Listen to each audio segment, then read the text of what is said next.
l-kwadru, ċari, ġifiri, għandu bżon il-nisek, iktar u xek, għalli għabba biex namlu entri u nibadu l-uffiċjal.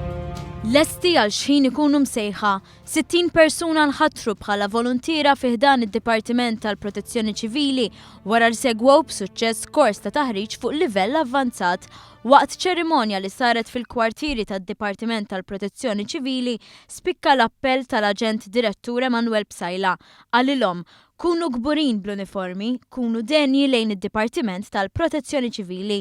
Min fost il-volontira il-ġodda hemm 3 nisa, fosthom Ġulja Sammut li l-professjoni oriġinali tagħha idik tinġinier madanakollu tara li toffri ftit mill-ħin tagħha lejn il-ħidma tad-Dipartiment.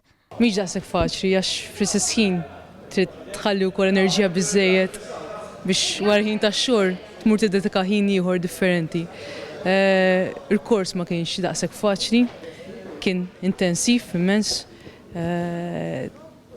Waqda l-kors tapprezza ħafna wara tlessieħ, tapprezza ħafna aktar ix-xogħol li jagħmlu d-dipartiment.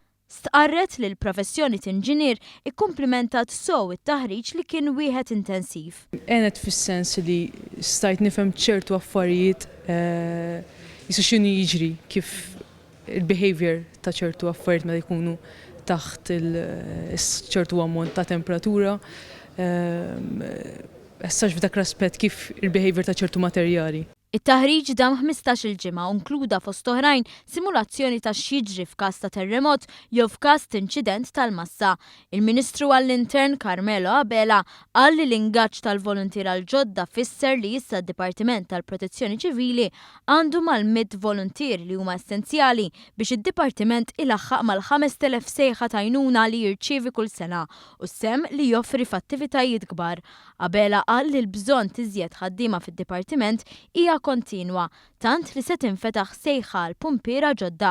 Intant Ġulja Sammut flimkien ma' 59 volontir ġdid tħares il-qoddim lejn din l-esperjenza l-ġdida. Tikuraġġ ukoll dok it-tfajliet nisa li huma interessati fid-dipartiment biex jingħaqdu wkoll mad-dipartiment għax bħalissa din naqa' fil-minoranza.